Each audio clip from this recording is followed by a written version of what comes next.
It's quiet here, too quiet to notice what's really happening. We think we're just here for books, but books, they're only the surface. This space, it watches us and teaches us. It quietly shows us how to move, sit, and speak less. A library isn't just a building, it's a system where silence isn't nothing, it's a form of control. Let's go in. Let's see what's happening inside.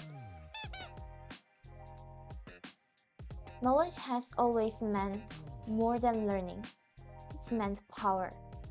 2000 years ago, a great library was built in Alexandria. Not for everyone, just for the elite. Scrolls were copied and stored.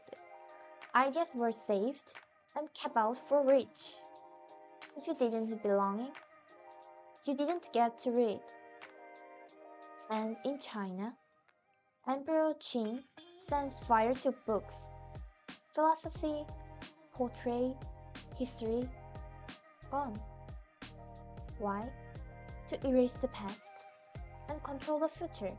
A press made of metal and ink. Book became cheaper, faster, everywhere. People could read alone, quietly. For the first time, knowledge slipped it out of control. But not forever. Even now, knowledge is bought, blocked, and hidden. So we still have to ask who owns it or who finds it and who's quietly left out. A library looks simple. Shelves, desks, machines, blink softly. But silence isn't just silence here. It's a rule. We walk quietly, whisper, sit still. No one tells us, just we know. The signs tell us, the walls, the look from somebody nearby.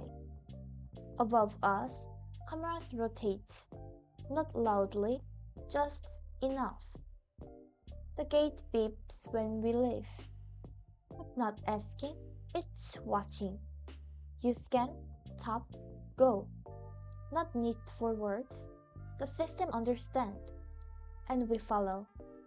Not because someone focused us, but because we've been taught again and again. The library isn't just a place we visit. It's a place that slowly shaped us. Walk slowly, keep your head low, talk only if you need to. Don't sit near the plug if someone might need it. No one teaches these things, but everyone knows them. Practice theory says that culture starts with repetition. Here, repetition becomes routine. Routine becomes an identity. We learn to belong here. At first, we watch, then we copy, we whisper, search quickly, stand quietly, type fast and precisely. The library becomes a kind of training space, a quiet, soft space that still disciplines us, not with fear, but with habits. And habits open doors. The more we know how things work, the more past we see, information becomes power. And power becomes a kind of privilege. Those who know how things work stay, those who don't often don't come back. A library feels still, but underneath, it's moving. Actor network theory tells us the systems are built on connections, and not just people, objects too. You borrow a book, who's acting? The RFID tag, the scanner, the system that records you, the gate that decided whether to beep or not. You think you're just moving your hand, but four machines moved with you. The librarian updates your status. The camera says who comes in and who leaves. Nothing decided, nothing thinks, but together they create a rhythm, a logic. Even silence in part of it, the chairs wait for you, the lamps glow just enough, the air tells you, "Shh, be quiet.